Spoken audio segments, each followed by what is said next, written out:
Hey everybody, welcome back for another deep dive. This time, you asked us about hope, and specifically Psalm 9. So that's where we're headed.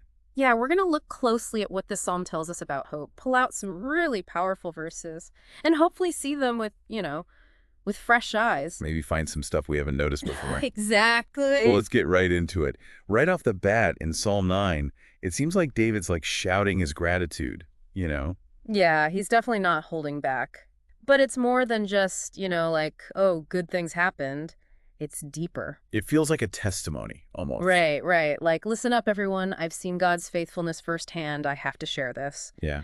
And that idea of sharing, that connects to what we see all over the Psalms, like in Psalm 66, where the writer is basically saying, come and hear. Come and hear what God has done. Listen to my story. Yeah, exactly. And it creates this sense of community, right? Where these shared experiences of God's goodness, well, they become fuel for hope. Okay, so it's more than just feeling good, like you said. Hmm. It's about recognizing God's actions and then sharing that with others. Exactly. And that, to me, connects to that idea of, loving God with our whole being, like the Great Commandment tells us to. Absolutely. And it's so interesting because in 1 Thessalonians 5:18, it actually tells us that giving thanks in all circumstances, that is God's will for us. Wow. And I know, when you're going through a tough time, that can seem, well, it can sound almost impossible. Yeah, how can I be thankful right now? Right. But it's about shifting our focus. Yeah. Even when things are shaky, God is constant. Yeah, finding those glimmers of hope, even when things are really difficult. Which reminds me of what David says a little later in Psalm 9, in verses 7 and 8. He basically says, look, God is still in charge, no matter what's happening around us. Right.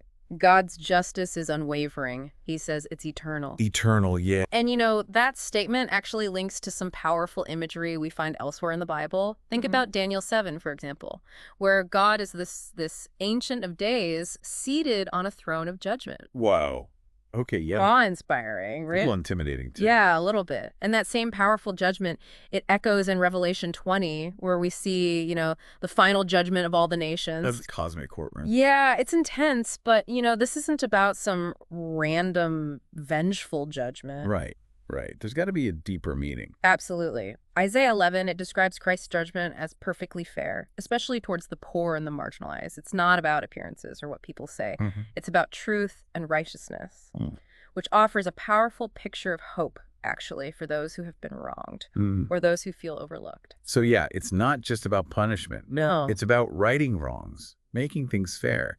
And that idea of God as this defender of justice, that ties into verses 9 and 10, where we see God as this stronghold, a place of safety, especially for the oppressed. Right. And that's not just poetic language. This is a promise. It's woven throughout Scripture. Proverbs 18:10 tells us that the name of the Lord is a strong tower. I like that. Right. The righteous run into it and are safe. So calling on God's name, it becomes this act of seeking protection. It's like a shield, that name. Mhm. And then when we move into the New Testament, it takes on even deeper meaning. Think about Jesus' invitation in Matthew 11. Come to me, all you who are weary and burdened, and I will give you rest. Yeah. Such a powerful invitation. And it shows us that God's refuge, it's not just about physical safety. All right. It's about spiritual and emotional rest. Yeah. Especially when things feel, well, overwhelming. It resonates with 2 Corinthians 1:3 to 4, too, where Paul describes God as the Father of compassion and the God of all comfort, Right. who comforts us in all our troubles.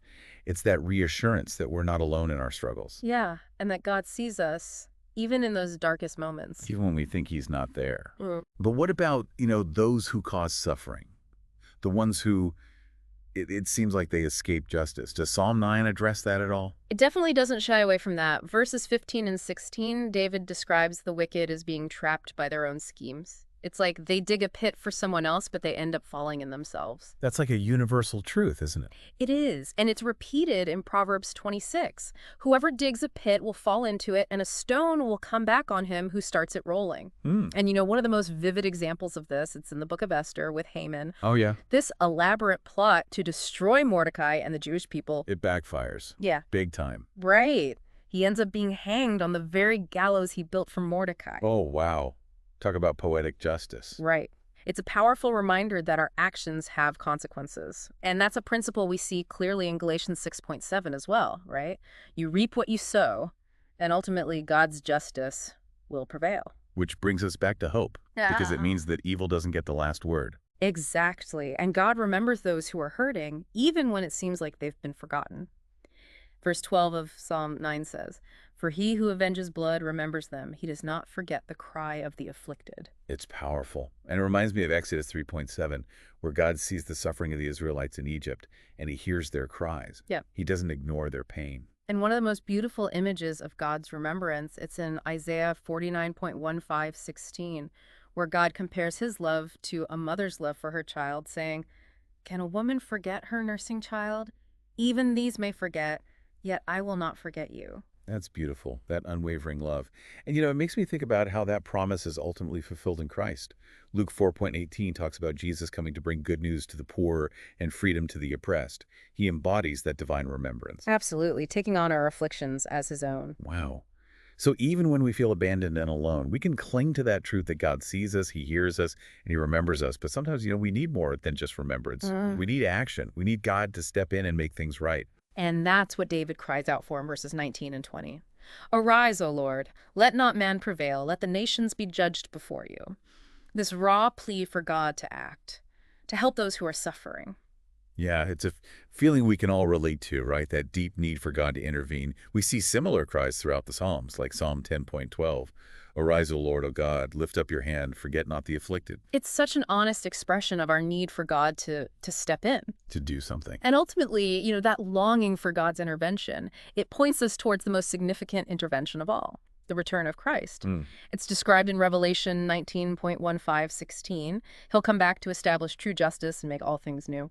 Wow, what a powerful image to end on. It is. So what does all of this mean for us today? How do these ancient words about God's justice and refuge and remembrance, how do they connect to our own search for hope in a world that often feels so chaotic and uncertain? Yeah, that is the question, isn't it? And it's a question that leads to some deeper reflections. If God's remembrance of the afflicted offers hope, how does that inspire us to act?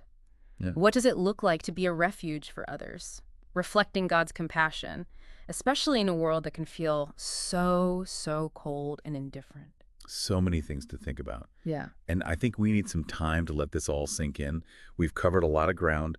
It's important to process what we've learned and how it speaks to us, how it resonates with our own experiences. It's interesting, how Psalm 9 goes from these big, huge cosmic themes to the very personal experience of actually finding hope in God. Right. It's like it's saying, look, hope isn't just this abstract idea floating around, It's Well- something we can cultivate in our own lives. So it's not something we just sit around waiting for, like, oh, I hope a hope shows up. We can do things to help it grow. Yeah, exactly. And remember how David started by pouring out his gratitude to God? That act of remembering and acknowledging God's goodness, even when things are hard, that's a really powerful practice. It's like we're training ourselves to see those little glimmers of hope, even in the shadows. So we can retrain our brains, basically, Yeah. to look for the good, the positive, instead of just focusing on all the bad stuff. Mm-hmm. Does that actually make a difference? I mean, really? Oh, it makes a huge difference. The more we do that, the more we start to see those moments where God shows up. Maybe in unexpected ways, Yeah. Yeah. Small acts of kindness, those moments of beauty. It's like putting on a new pair of glasses. You start seeing things from a whole different perspective. A hopeful perspective. Exactly. And I think that shift in perspective, it can actually have a ripple effect. Oh, interesting. If we're radiating hope, Yeah. it can actually influence the people around us. It's contagious, right? I mean, Yeah. think about it. When you meet someone who just radiates joy and hope, it's attractive. It draws you in. And that's what we're called to be, I think. We're meant to be those bearers of light in a world that often feels pretty dark. Yeah. Okay, so we're nurturing hope in ourselves by practicing gratitude and then sharing it with others. But what about when hope just feels impossible? Like when you're dealing with some serious suffering or injustice and God feels silent, what do we do then? That's when we need to really cling to those truths we've been exploring in Psalm 9, Okay. that God is still on the throne. He sees our pain, he hears our cries, and ultimately he will bring justice, even if it doesn't feel like it at the time. So it's like we have to remind ourselves of those truths, preach them to ourselves almost when that doubt starts to creep in. Yeah, exactly. And sometimes that means really wrestling with God, pouring out our doubts, our anger even, like David did in the Psalms. So we can be real with God. We don't have to pretend everything's fine in order to hold on to hope. No, not at all. In fact, I think sometimes those moments of raw honesty, that's when we experience God's presence the most. Remember that verse from 2 Corinthians. God comforts us in all our troubles so that we can comfort those in any trouble with the comfort we ourselves have received from God. So our own experiences of being comforted by God become this source of comfort for others. It's like it creates a cycle of hope. And that's a beautiful image, right, of how we can actually live out the truth of Psalm 9. We find refuge in God, and then we become a refuge for others. We experience his justice and mercy, and then we extend that same justice and mercy to those around us. That's a powerful idea. It's also kind of daunting, to be honest. Like, where do we even start with that? It starts with just paying attention, I think, noticing where there's a need for hope, both in our own lives and in the lives of people around us. Okay, yeah. Yeah. But how do we actually bring hope to those situations? I think it can look different in different situations, but often it starts with those small acts of kindness and compassion. A listening ear, a word of encouragement, a helping hand. It doesn't have to be some big, huge, heroic gesture. Even the small things make a difference. Absolutely. Sometimes those are the things that make the biggest difference. Think about that story of the Good Samaritan, right? It was a simple act of compassion. And it really embodied love and mercy. Yeah, it did. And it reminds us that anybody can be a bearer of hope. We don't need special skills or tons of resources. Nope. It's about willingness.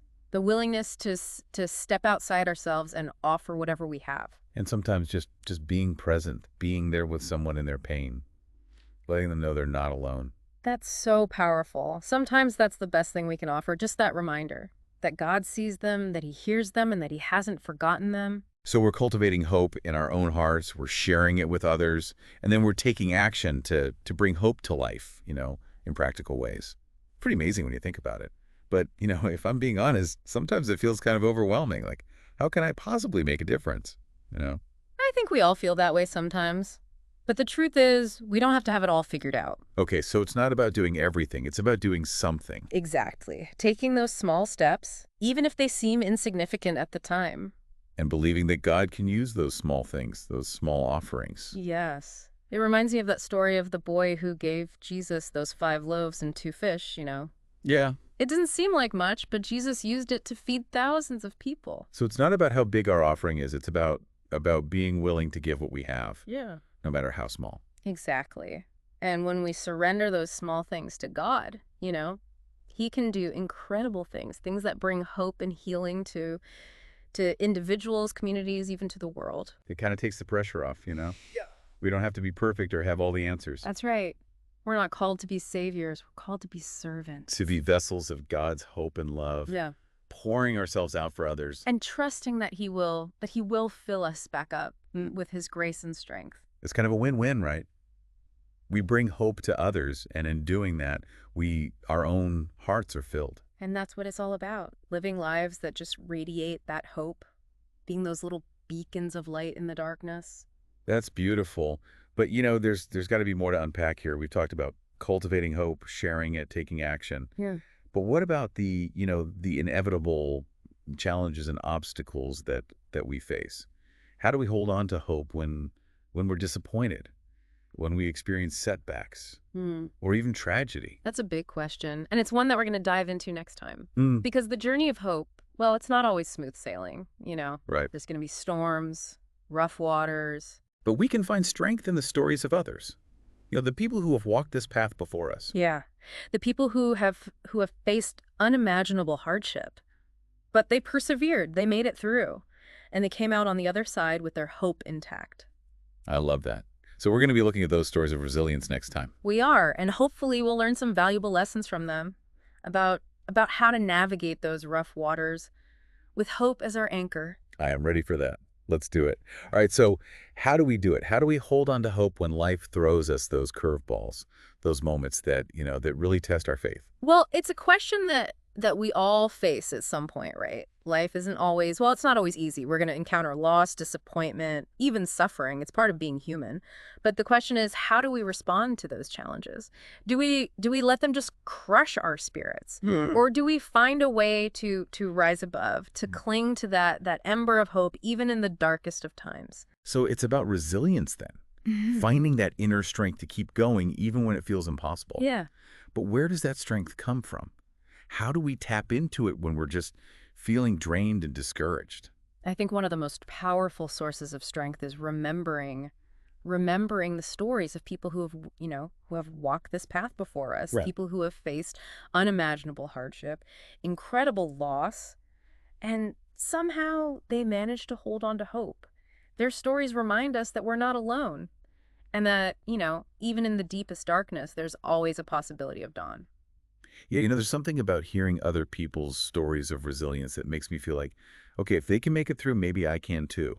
It's like they're giving us permission to believe. Yeah, exactly. Like they're passing the torch and saying, keep that flame of hope alive. And throughout history, across all cultures and faiths, we find these amazing stories. They give us glimpses of hope in action. I mean, think about Nelson Mandela, Huh. decades in prison, and yet he came out with this spirit of forgiveness and reconciliation. Or Malala Yousafzai, shot for advocating for girls' education. Unbelievable. But she refused to be silenced. She continued to speak out for justice and equality. It could have given up, Yeah. given into despair and bitterness, but they chose hope.